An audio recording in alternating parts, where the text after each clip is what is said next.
sudah hadir ada 21 orang.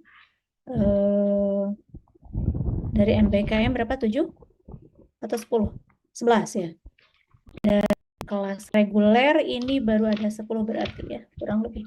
Baik, sambil menunggu teman-teman yang lain bergabung, mari kita lanjutkan perjuangan kita untuk mempelajari konsep-konsep yang terkait dengan kimia bahan alam. Sebelumnya kita sudah membahas tentang terpenoid ya, teman-teman. Jadi terakhir kita berbicara tentang terpenoid bahwa hampir seluruh tanaman yang ada atau tanaman obat yang kita kenal itu rata-rata memiliki yang namanya kelompok senyawa terpenoid. Terpenoid, something wrong? Oke, sebentar, kenapa ini?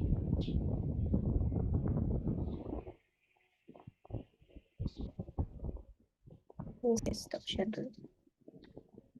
Jadi terpenoid seperti yang kita ketahui kemarin terbentuk akibat adanya penggabungan atau kondensasi katakanlah dari berbagai atau dari dua komponen utama, yakni adalah isopren dan juga isoprenyl pirofosfat IPP dan juga DMAPP dimetil alil pirofosfat ya. Baik. Terkait dengan terpenoid kemarin kita sudah tahu bahwa jalur pembentukannya adalah melalui jalur asam mefalonat, betul? Nah, untuk jalur asam mefalonat ini kita lihat di sana ada pembentukan atau ada kondensasi antara DMAPP dan IPP sehingga menghasilkan terpen. Terpen kalau kita lihat maka dia hanya terdiri dari karbon dan hidrogen. Sedangkan ada banyak senyawa yang komponen utamanya atau building blocks-nya adalah DMAPP atau IPP itu kemudian memiliki substituen, ada O, ada karboksilat, katakanlah, kemudian ada aldehyde dan seterusnya, begitu ya, atau alkohol, sehingga dikatakanlah sebagai terpenoid, begitu. Nah, teman-teman sekalian, berbicara tentang terpenoid, ada beberapa kelompok senyawa yang memang merupakan turunan dari atau merupakan terpenoid. Terpenoid itu artinya senyawa terpen yang kemudian ada unsur lain selain C dan H begitu ya. Nah, kita kemarin mengelompokkan terpenoid itu menjadi atau terpena itu menjadi beberapa kelompok. Di antaranya adalah ada monoterpen, ada sesquiterpen, ada diterpen, dan juga ada triterpen, bahkan ada tetraterpen. Nah, kita tahunya bahwa dia terpenoid itu caranya bagaimana? Apakah kita bisa mengenali suatu terpenoid berdasarkan strukturnya? Boleh, Marsha? Bagaimana cara kita mengetahui bahwa oh itu adalah suatu terpenoid? Nah, cirinya apa?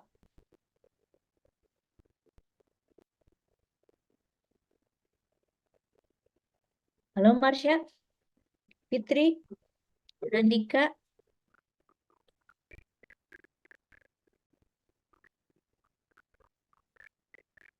Apakah kalian bisa dengar saya? Mengandung isopren, Bu. Kenapa, Malika? Isoprena, Ibu. Ada isoprena. Adanya isopren. Taunya isopren dari mana?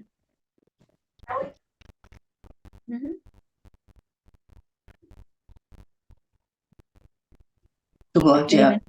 Kelipatan 5. Nah, itu. Jadi ada unit isopren, ada C-nya sebanyak 5. Di situ ada gugus metil ya, betul? Nah, jadi kalau misalnya kita ketemu dengan senyawa organik atau senyawa bahan alam, di situ ada banyak metil. Nah, Anda harus mulai waspada. Di situ kemungkinan adalah suatu terpenoid. Nah, lalu Anda nanti harus menelusuri mana unit-unit isoprennya tadi ya, atau unit-unit prenilnya, katakanlah seperti itu ya.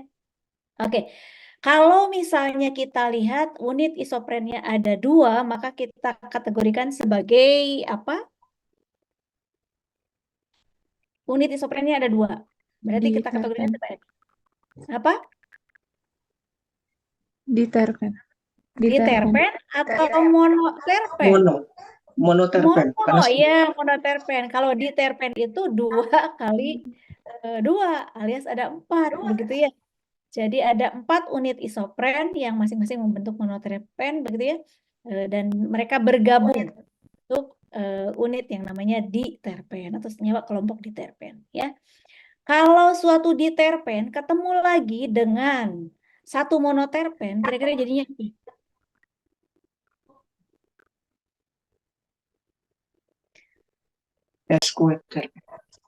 Sesquiterpen, satu diterpen berarti 20 kan. Ketemu dengan satu lagi monoterpen berarti 10. Jadi berapa total jumlah karbonnya? 30. Berarti dia suatu apa?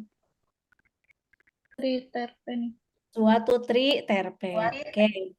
Ya, kenapa saya berbicara tentang triterpen? Salah satunya adalah karena terkait dengan materi hari ini, yakni tentang steroid. Nah, ya. Jadi kalau kita lihat, nanti kita akan lihat bagaimana hubungan antara steroid kemudian dengan triterpen. Oke. Di antara kalian pernahkah mendengar kasus terkait dengan doping? Pernah, Ataukah Ibu. ada obat-obatan yang memang dia punya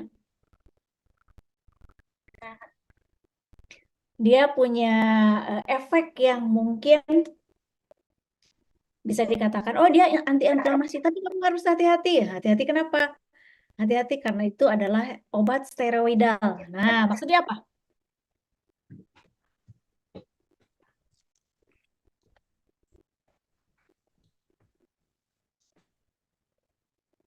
Halo?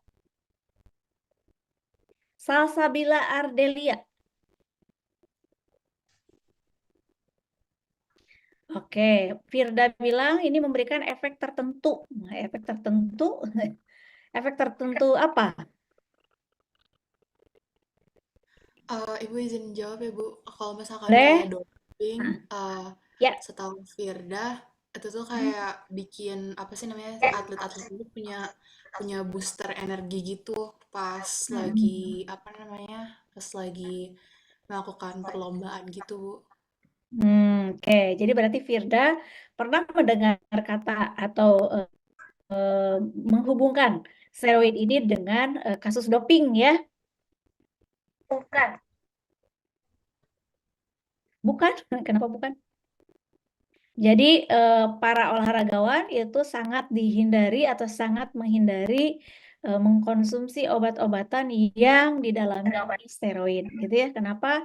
Karena itu nanti akan dihubungkan dengan kasus doping, gitu ya. Nah, seperti apa sih sebetulnya steroid ini? Mungkin ada teman-teman yang sudah tahu apa yang dimaksud dengan steroid di sini? Kita membahasnya dalam satu topik yang khusus, begitu ya? Karena ternyata banyak case yang seperti ini. Sudah pernah ketemu dengan steroid? Jung yang sudah ketemu dengan steroid? Anda laki-laki, Anda perempuan ketemu dengan steroid nggak? Orang yang sudah akil balik itu pastinya apa namanya, baik laki-laki maupun perempuan itu pastinya sudah memiliki yang namanya steroid. Betul tidak? Nah, secara disadari atau tidak, sebenarnya ketika kalian sekarang sudah kuliah semester 5, ada yang semester 7 juga, katakanlah seperti itu, maka bisa dikategorikan sebagai orang-orang yang memang sudah memiliki steroid, gitu. Ya, benar? Nah, kenapa? karena tentu saja kaitannya dengan hormon laki-laki, hormon perempuan, gitu ya. Nah, itu salah satu yang kemudian kita bahas di dalam konsep steroid ini. Nah, teman-teman, beberapa tahun yang lalu di Bandung itu atau mungkin di Indonesia pada umumnya kita pernah sangat ramai dengan apa namanya satu bahan atau satu tanaman obat-obatan yang disebut sebagai daun Afrika. Mungkin kalian juga pernah lihat kalau di sekitar UIN Bandung itu di Cipadung Indah itu ada beberapa rumah yang kemudian punya daun Afrika ini begitu ya. Bentuknya seperti ini, seperti kiringuh ya. Dia sangat mudah tumbuh. Kemudian tumbuhnya dia sebetulnya tanaman perdu, tanaman tahunan tapi dia perdu, bukan tanaman keras begitu. Kemudian sering digunakan sebagai teh gitu ya. Nah, daun Afrika ini nama ilmiahnya adalah Vernonia amygdalin. Nah, Vernonia amygdalin ini dikenal sebagai daun Afrika. Dia punya khasiat secara tradisional itu diyakini satu dia misalnya bisa mengobati sakit persendian, terutama untuk ibu-ibu yang sudah menopause atau menjelang menopause begitu.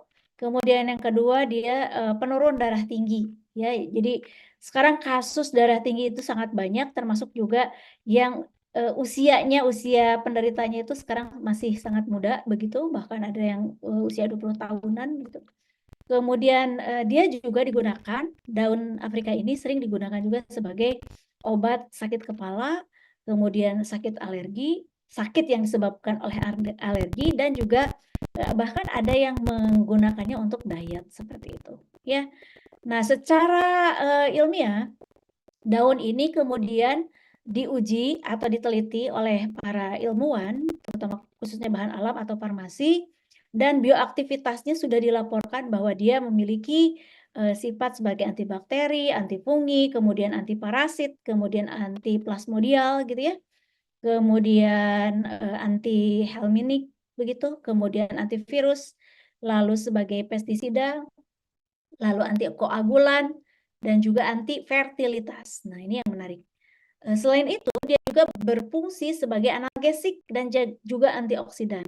Serta dia melindungi hati sehingga tidak mengalami sirosis, dan juga diyakini sebagai obat untuk anti diabetes. Ya. Nah, jadi ini adalah tanaman yang disebut sebagai daun Afrika atau Vernonia amygdalina. Dan kalau kita lihat ini tumbuhannya secara ini aerial parts atau katakanlah tumbuhan yang ada di atas tanah seperti ini. Kemudian ada bunganya mirip bunga jambu ya. Kemudian di sini ada daunnya seperti ini. Nah, biasanya kalau untuk digunakan sebagai obat tradisional dia dibuat menjadi teh, jadi dikeringkan terlebih dahulu kemudian baru diseduh. Nah, kalau kita perhatikan dari sisi struktur senyawa yang ada yang pernah dilaporkan oleh para ahli untuk daun Afrika ini atau Vernonia amygdalina, ini ada sejumlah senyawa yang kurang lebih kalau Anda perhatikan ini punya apa namanya istilahnya punya pola yang hampir sama. Coba Anda perhatikan baik-baik. Adakah kemiripan antara senyawa A sampai senyawa J?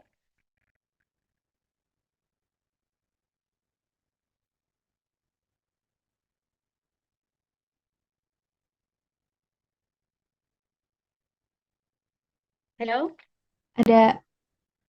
Ada. Oke, apa kemiripannya?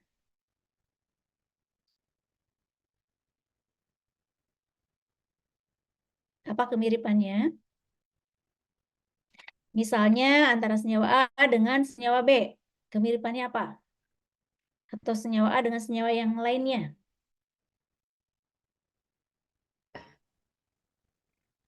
Gugusnya, Bu. Gugus yang mana?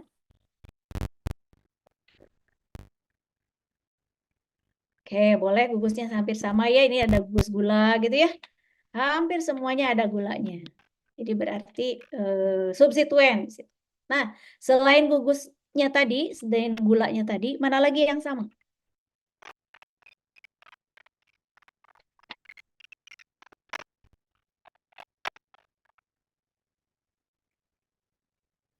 Gevira, mana Gevira?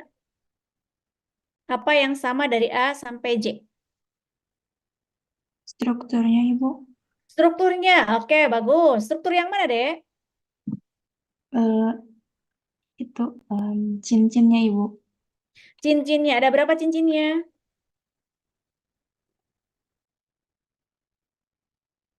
Ada berapa cincinnya yang sama?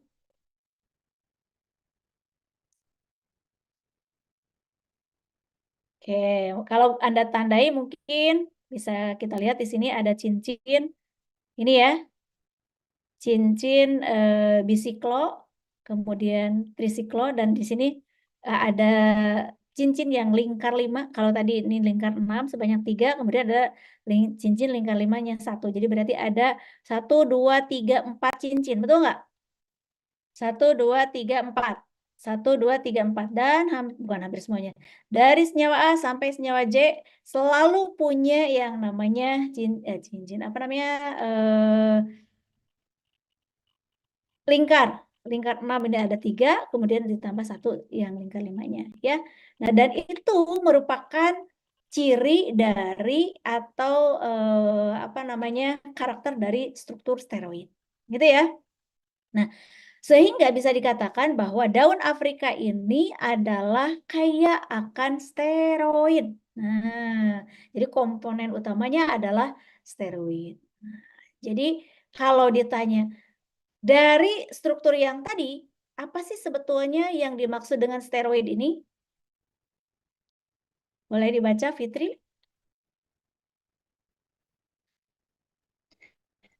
Senyawa terpenoid itu senyawa steroid itu adalah senyawa triterpenoid yang telah mengalami modifikasi yang mengandung sistem cincin tetrasiklik klanosterol tetapi kehilangan 3 buah metil. Oke. Jadi berarti kalau begitu steroid ini asalnya dari mana? Terpenoid. Triterpenoid. Oke, tadi triterpenoid itu jumlah karbonnya ada berapa? 30. 30. Kalau 30. cincin tiga atom atau katakanlah gugus metilnya itu hilang, berarti sisanya berapa?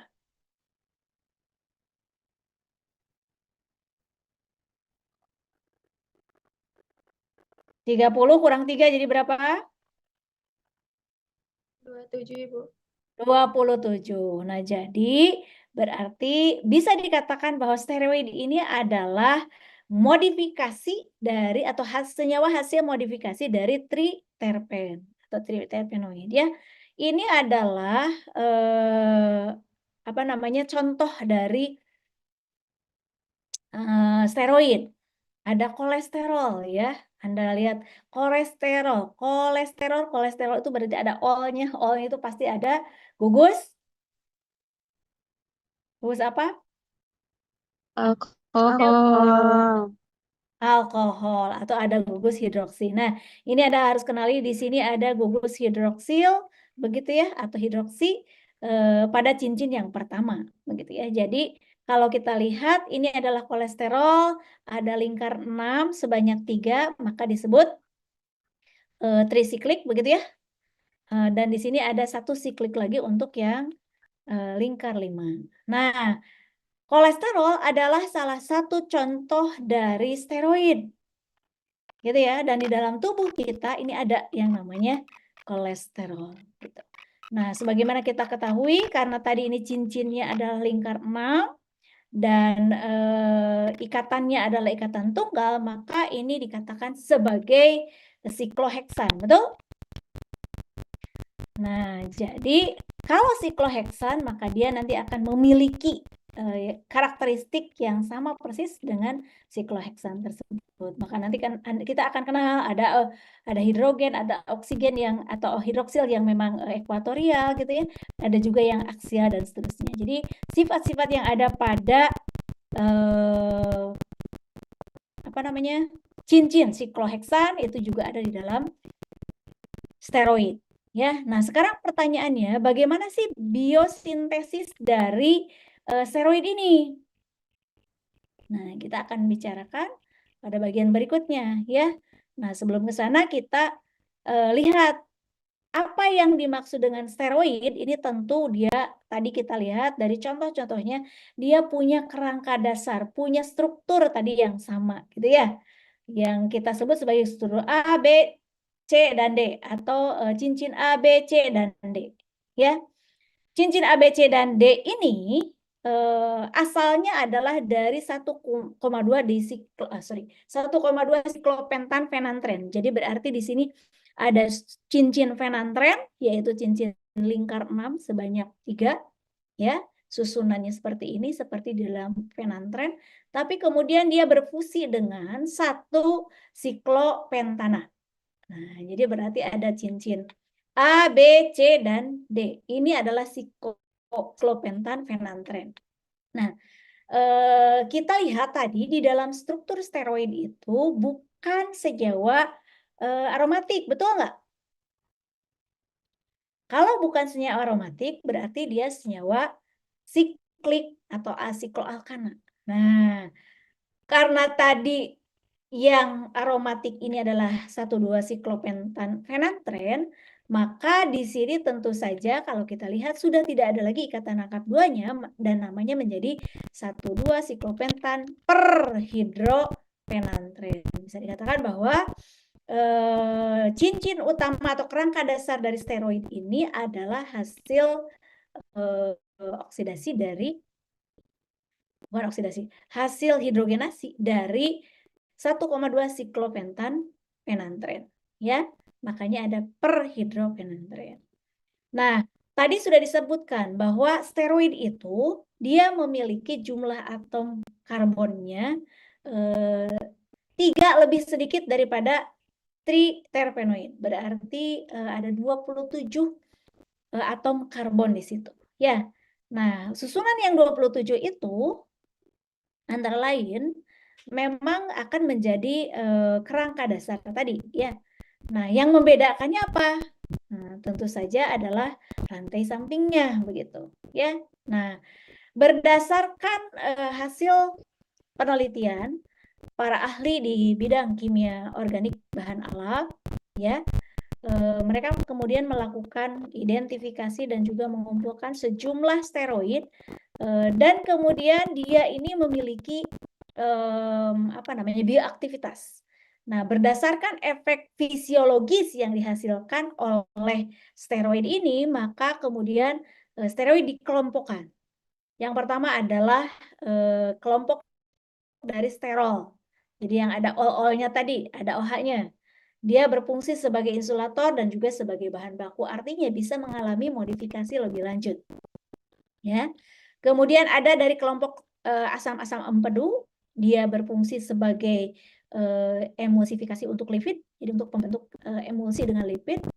Kemudian yang ketiga, kelompoknya adalah yang bioaktivitasnya atau efek fisiologisnya sebagai hormon seks. Contohnya adalah untuk menstimulasi organ seksual seperti itu, ya. Kalau di perempuan mungkin ada estrogen, ada progesteron, kalau laki-laki mungkin ada androgen dan seterusnya, ya. Kemudian kelompok yang keempat adalah hormon-hormon adrenokortikoid. Nah, si hormon adrenokortikoid ini dia fungsinya adalah untuk mencegah radang atau mungkin mengatasi sakit. Itulah sebabnya ada steroid-steroid itu yang tadi disebut dia sebagai analgesik. Jadi untuk mengatasi rasa sakit. Jadi di sini mencegah terjadinya radang. Kita tahu bahwa radang itu disebabkan karena adanya pembentukan prostaglandin misalnya seperti itu. Oke. Selanjutnya, berdasarkan efek fisiologisnya, hormon atau steroid ini dikategorikan juga sebagai aglikon kardiak. Salah satu kelompoknya adalah aglikon kardiak, di mana dia akan menstimulasi jantung. Nah, itu sebabnya kemudian kalau yang olahraga bisa jadi istilahnya itu dipacu darahnya ke jantung seperti itu gitu ya, sehingga dia menjadi lebih kuat. Kemudian kelompok yang lain adalah sebagai sapogenin. Contohnya adalah di dalam deterjen dan juga ada salah satu kelompok yang memang dia bersifat sebagai racun. Nah, kalau dilihat dari kerangka yang tadi, maka kita lihat di sini ada steroid. Tadi cincinnya itu ada cincin A, B, C, dan D ya.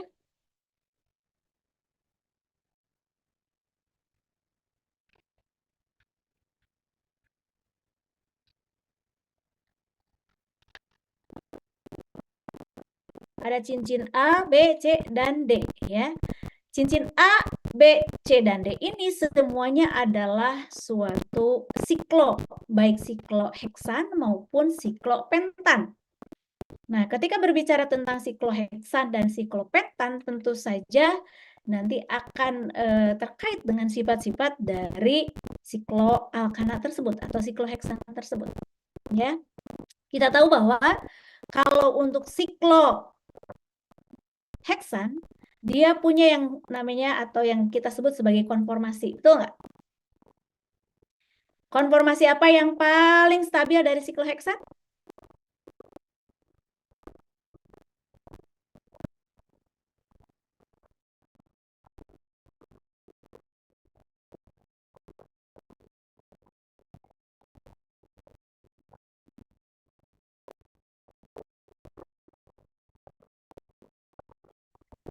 Oke, apa yang apa namanya tadi? Yang sangat khas dari konformasi steroid ini, sikloalkana? Lulu Kolbi, boleh jawab?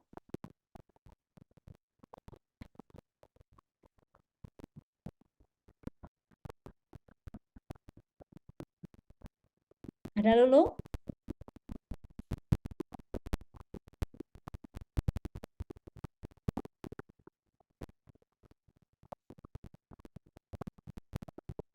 Lulu kemana? Ayo segera dijawab.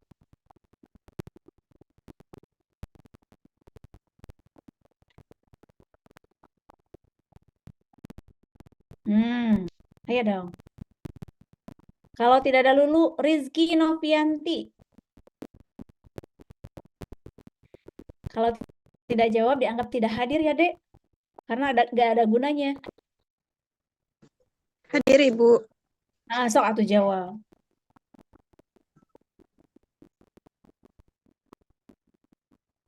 Ayo. Bentuk apa yang paling stabil dari suatu sikloheksan? Konformasi apa?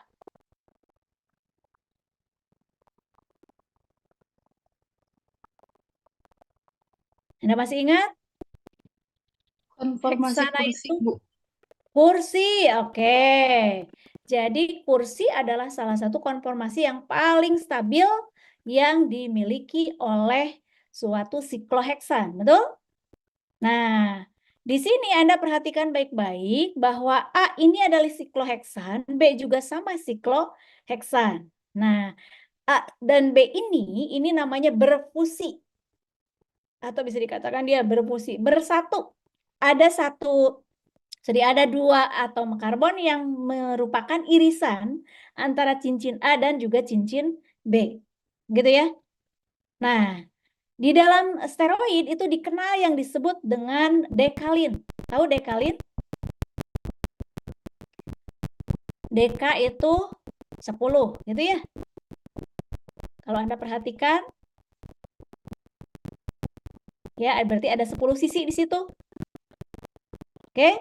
Nah, dari mana? Ya ini tadi ada cincin A, ini cincin A, kemudian ini cincin B, begitu. Ya.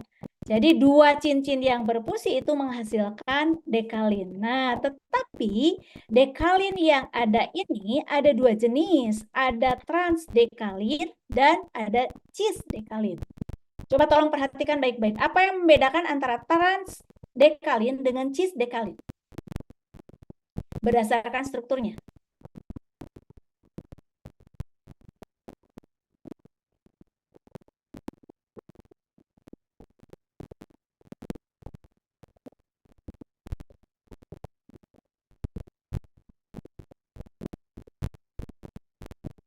Halo? Posisi atom H-nya, Ibu. Posisi atom H. Bagaimana posisinya?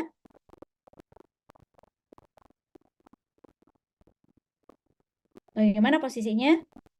Untuk transdekalin posisinya bagaimana? Kalau trans H-nya tuh berlawanan. Kalau Oke. di sisi yang sama. Di sisi yang sama. Oke. Jadi kalau dekalin yang pertama itu H-nya berada pada posisi yang tidak sebidang, begitu ya? Atau berlawanan. Makanya disebut sebagai transdekalin, begitu ya? Sedangkan kalau dalam cisdekalin ini posisi H-nya itu atau atom hidrogennya itu ada pada sisi yang sama, ya. Nah, jadi ketika kita berbicara tentang steroid, maka kenali dulu bahwa di situ ada dekalin. Nah, sisi yang atau katakanlah karbon yang merupakan fusi dari cincin A dan B, berarti atom yang ini ya, atom kedua atom karbon ini, ya, ini mengikat H, gitu ya. Kalau Anda perhatikan, ini posisinya apa? Aksial atau ekuatorial?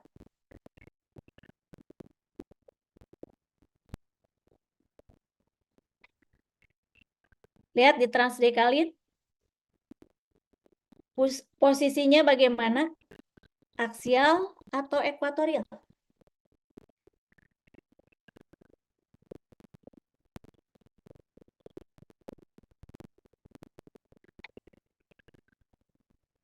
Masih lupa. Ekuatorial, Ibu. Apa?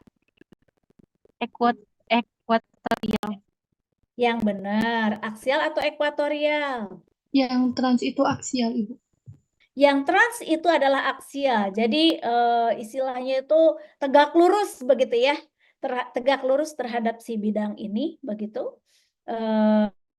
Baik tegak lurusnya ke atas maupun ke bawah, itu adalah aksial. Sementara untuk yang cisdekalin gitu ya, yang satunya aksial, yang satu lagi adalah ekuatorial. Tetapi dia, Anda lihat di sana, dua-duanya ada pada bidang yang sama, arahnya ke atas semuanya.